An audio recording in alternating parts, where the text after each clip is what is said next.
me when I was a little girl, if you say a word often enough, it becomes you. And having grown up in a segregated city, Baltimore, Maryland, I sort of used that idea to go around America with a tape recorder, thank God for technology, to interview people, thinking that if I walked in their words, which is also why I don't wear shoes when I perform, if I walked in their words that I could sort of absorb America. I was also inspired by Walt Whitman, who wanted to absorb America and have it absorb him. So these four characters are going to be from that work that I've been doing for many years now, and well over, I don't know, a couple thousand people I've interviewed. Anybody out here old enough to know Studs Terkel? That old radio man? So I thought he would be the perfect person to go to ask about a defining moment in American history. You know, he was born in 1912, the year the Titanic sank, greatest ship ever built, hits the tip of an iceberg, and bam, it went down. It went down, and I came up. Wow, some century. So this is his answer about a defining moment in American history. Defining moment in American history. I don't think there's one. You can't say Hiroshima. That's a big moment. I can't think of any one moment I would say is a defining moment. The gradual slippage. Slippage is the word used by the people in Watergate. Moral slippage. It's a gradual kind of thing, combination of things. You see, we also have the technology. I say less and less the human touch. Oh, let me tell you a funny little playlet. The Atlanta airport is a modern airport. And as you leave the gate, there are these trains that take you out to a concourse and on to a destination. And these trains are smooth, and they're quiet, and they're efficient. And there's a voice on the train. You know, the voice was a human voice. You see, in the old days, we had robots. Robots imitated humans. Now we have humans imitating robots. So we got this voice on this train. Concourse 1, Omaha, Lincoln. Concourse 2, Dallas, Fort Worth. Same voice. Just as the train is about to go, a young couple rush in, and they're just about to close the pneumatic doors. And that voice, without losing a beat, says, because of late entry, we're delayed 30 seconds. Just then, everybody's looking at this couple with hateful eyes. And the couple's going like this, you know, shrinking. Well, I'd happen to have a couple of drinks before boarding. I do that to steel my nerves, and so I imitate a train call, holding my hand on my, George Orwell, your time has come. You see? Well, some of you are laughing. Everybody laughs when I say that, but not on this train. Silence. And so suddenly, they're looking at me. So here I am with a couple, the three of us, shrinking at the foot of Calvary, about to be up, you know. Just then, I see a baby, a little baby in the lap of a mother. I know it's Hispanic because she's speaking Spanish to her companion. So I'm going to talk to the baby. So I say to the baby, holding my hand over my mouth, because my breath must be 100 proof. I say to the baby, sir or madam, what is your considered opinion of the human species? And the baby looks, you know, the way babies look at you clearly, starts laughing, starts busting out with this crazy little laugh. I said, thank God for a human reaction we haven't lost yet. But you see, the human touch, you see, it's disappearing. You know, you see, you've got to question the official truth. You know, the thing that was so great about Mark Twain, you know, we honor Mark Twain, but we don't read him. No, we read Huck Finn, of course. We read Huck Finn, of course. I mean, Huck, of course, was tremendous. Remember that great scene on the raft? Remember what Huck did? You see, here's Huck. He's a literate kid.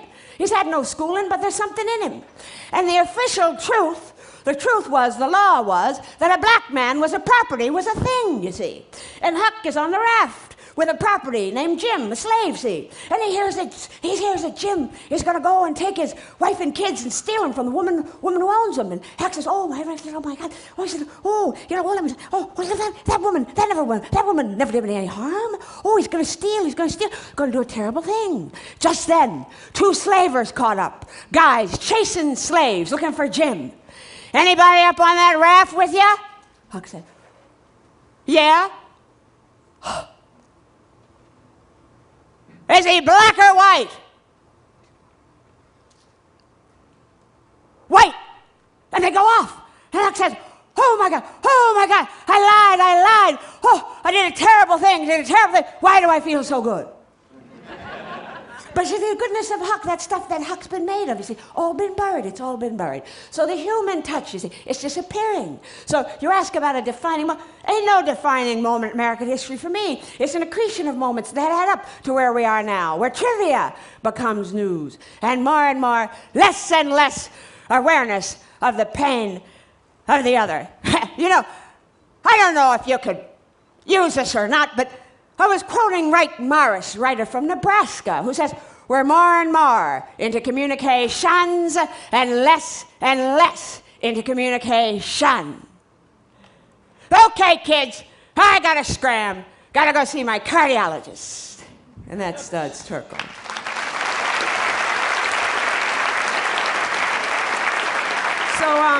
So, talk about risk-taking. I'm going to do somebody that nobody likes. You know, most actors want to do characters that are likable and, well, not always, but the notion, especially at a conference like this, I like to inspire people. But since this was called risk-taking, I'm doing somebody who I never do because she's so unlikable that one person actually came backstage and told me to take her out of the show she was in. And I'm doing her because I think we think of risk at a conference like this as a good thing. But there's certain other connotations to the word risk, and the same thing about the word nature. What is nature?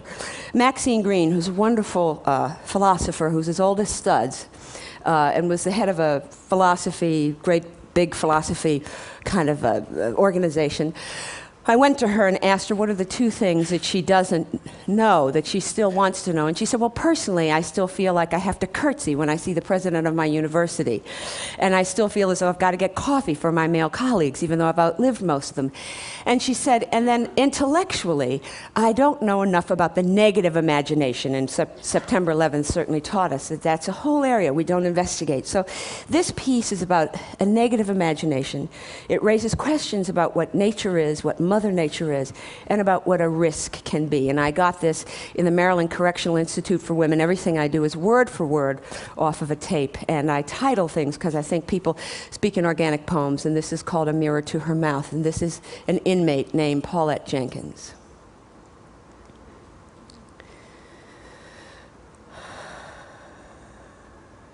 I began to learn how to cover it up,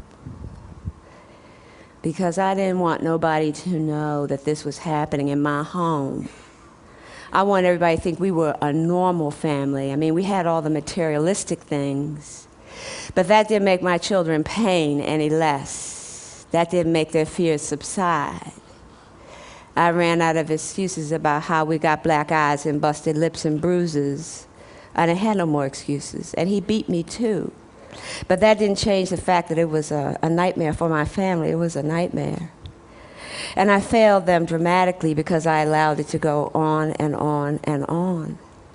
But the night that Maisha got killed, and the intensity just grew and grew and grew until one night we came home from getting drugs. And he got angry with Maisha, and he started beating her, and he put her in a bathtub.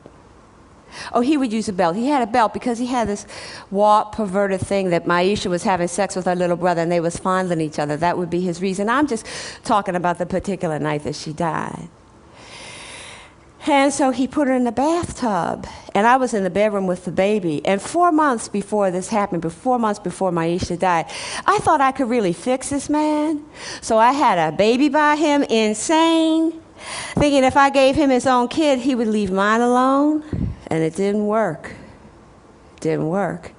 And I ended up with 3 children, Houston, Maisha, and Dominic, who was 4 months old when I came to jail. And I was in the bedroom, like I said, he had her in the bathroom, and he every time he hit her, she would fall. And she would hit her head on the tub. It happened continuously, repeatedly. I could hear it. But I dared not to move. I didn't move. I didn't even go and see what was happening. I just sat there and listened. And then he put her in the hallway. He told her, sat there. And so she sat there for about 4 or 5 hours. And then he told her to get up. And when she got up, she said she couldn't see. Her face was bruised. She had a black eye. All around her head was just swollen. Her head was about 2 sizes of its own size. I told him, let her go to sleep. He let her go to sleep. The next morning, she was dead. He went in and checked on her for school, and he got very excited. He said, she won't breathe. I knew immediately that she was dead. I didn't even want to accept the fact that she was dead, so I went in and I put a mirror to her mouth. There was nothing coming out of her mouth. He said, we can't let nobody find out about this. He said, you got to help me. I agreed. I mean, I've been keeping it a secret for years and years and years, so it just seemed like secondhand to me just to keep on keeping it a secret. So we went to the mall, and we told the police that we had, like, lost her, that she was missing. We told the security guard that she was missing, but she wasn't missing. And we told the security guard what we had put on her, and we went home and we dressed her in exactly the same thing that we had told the security guard that we would put on her. And then we got the baby and my other child, and we drove out to, like, I-95. I was so petrified and so numb, all I could look was in the rearview mirror, and he just laid her right on the shoulder of the highway. My own child. I let that happen to.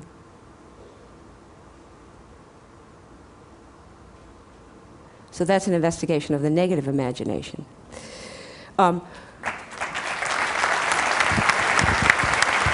Most of my work, when I started this project called On the Road, A Search for American Character with my tape recorder, I thought that I was going to go around America and find it in all its aspects: bull riders, cowboys, pig farmers, drum majorettes. But I sort of got tripped on race relations because my first big show was a show about a race riot. And so I went to two race riots. One of them was the Los Angeles riot. And this next piece is from that, because this is what I would say I've learned the most about race relations from this piece. It's a kind of an aria, I would say, in the many tapes that I have. Everybody knows that the Los Angeles riots happened because 4 cops beat up a black man named Rodney King. Was captured on videotape technology. It was played all over the world. Everybody thought the 4 cops would go to jail. They did not, so there were riots. And what a lot of people forget is there was a second trial ordered by George Bush Sr. And that trial came back with two cops going to jail and 2 cops declared innocent. I was at that trial. And I mean, the people just danced in the streets because they were afraid it was going to be another riot. This explosion of joy that this verdict had come back this way. So there was a community that didn't, the Korean Americans, whose stores had been burned to the ground. And so this woman, Mrs. Young Sun Han, I suppose, will have taught me the most that I have learned about race. And she asks also a question that Studs talks about, this notion of the official truth, to question the official truth. So what she's questioning here, she's taking a chance and questioning what justice is in society. And this is called swallowing the bitterness. I used to believe America was the best. I watched in Korea many luxurious Hollywood lifestyle movie. I never saw any poor man, any black. Until 1992, I used to believe America was the best. I still do. I don't deny that because I am a victim. But at the end of 92, when we were in such turmoil and having all the financial problems and all the mental problems, I began to really realize that Koreans are completely left out of this society, and we are nothing. Why? Why do we have to be left out? We didn't qualify for medical treatment, no food stamp, no GR, no welfare, anything. Many African Americans who never work got minimum amount of money to survive. We didn't get any because we have a car and a house, and we are high taxpayer. Where do I find the justice? Okay? Okay? Okay. Okay. Many African Americans probably think they won by the trial. I was sitting here watching them the morning after the verdict, and all the day they were having a party. They celebrated all of South Central, all the churches, and they said, well, finally justice has been done in this society. Well, what about victims' rights? They got their rights by destroying innocent Korean merchants.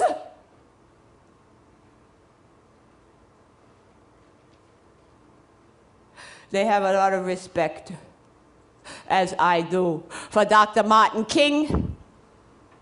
He is the only model for black community. I don't care, just Jackson. He is the model of nonviolence.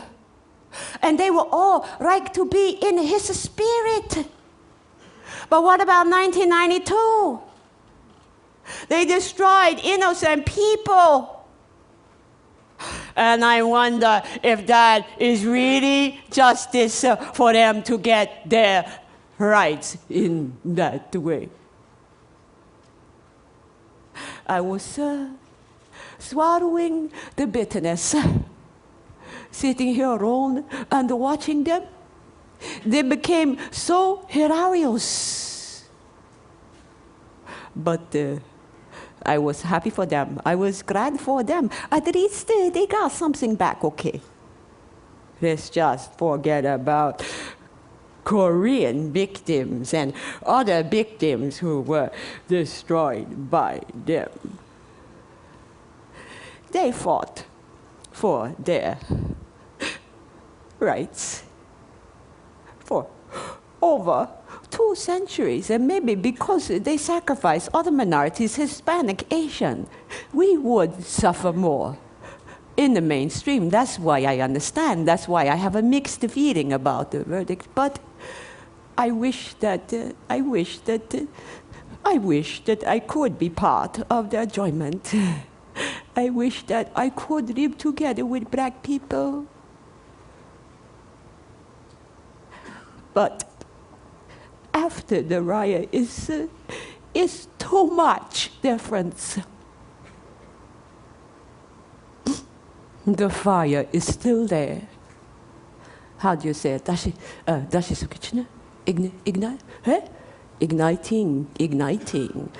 Igniting fire. Igniting fire is still there. It can burst out any time. Mrs. Young Sun Han.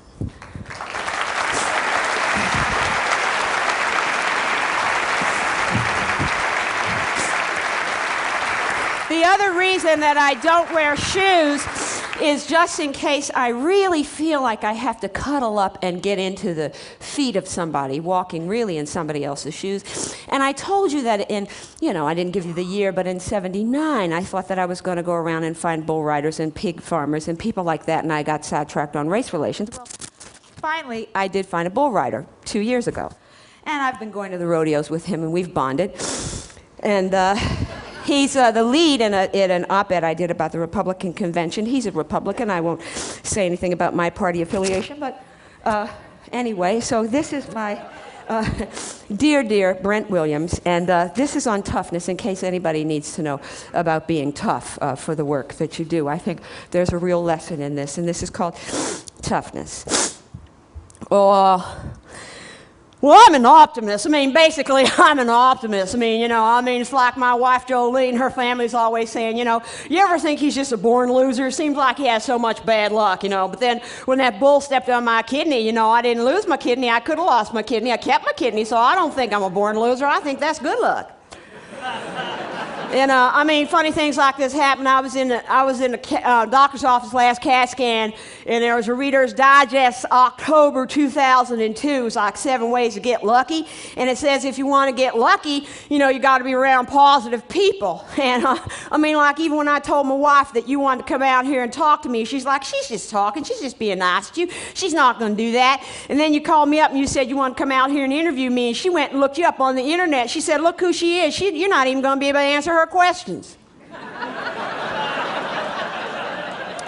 And she was saying, you're going to make me look like an idiot because I've never been to college and I wouldn't be talking professional or anything. I said, well, look, the woman talked to me for 4 hours. You know, if I wasn't talking, you know, like, you know, she wanted me to talk, I don't think she would even come out here. Confidence? Well, I think I ride more out of determination than confidence. I mean, confidence is like, you know, you've been on that bull before, you know you can ride him. I mean, confidence is kind of like being cocky, but in a good way. But determination, you know, that's like just, you know, fuck the form, get the horn. That's Tough Heat-em in the movie 8 Seconds. I mean, like Pat O'Mealy always said when I was a boy, he'd say, you know, you got more try than any kid ever seen. And try and determination is the same thing. Determination is like you're going to hang on that bull even if you're riding upside down. Determination is like you're going to ride till your head hits the back of the dirt. Freedom will have to be the rodeo. Beauty? I don't think I know what beauty is. Well, you know, I guess I have to be the rodeo, too. I mean, look how we are, the Ruffy family, palling around, shaking hands, wrestling around. I mean, it's like, you know, racking up our credit cards on entry fees and gas. We ride together. We eat together, and we sleep together. I mean, I can't even imagine what's going to be like the last day I rodeo. I mean, I'll be all right. I mean, I have a ranch and everything, but I just didn't even want to think about the day that comes. I mean, I guess it'd just be like, the day my brother died. Toughness? Well, we was in West Jordan, Utah, and this bull shoved my face right through the metal chutes, and I busted my face all up and had to go to the hospital, and they had to sew me up and straighten my nose out, and I had to go and ride in the rodeo that night, so I didn't want them to put me under anesthesia or whatever you call it. And so they sewed my face up, and then they had to straighten out my nose, and they took these rods and shoved them up my nose and went up through my brains and felt like it was coming out the top of my head, and everybody said that it should have killed me, but it didn't, because I guess I have a high tolerance for pain. But the good thing was, once they shoved those rods up there and straightened my nose out, I could breathe, and I haven't been able to breathe since I broke my nose in the high school rodeo. Thank you.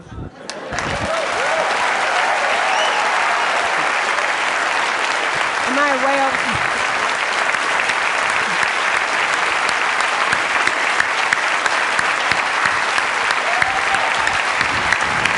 Thank you.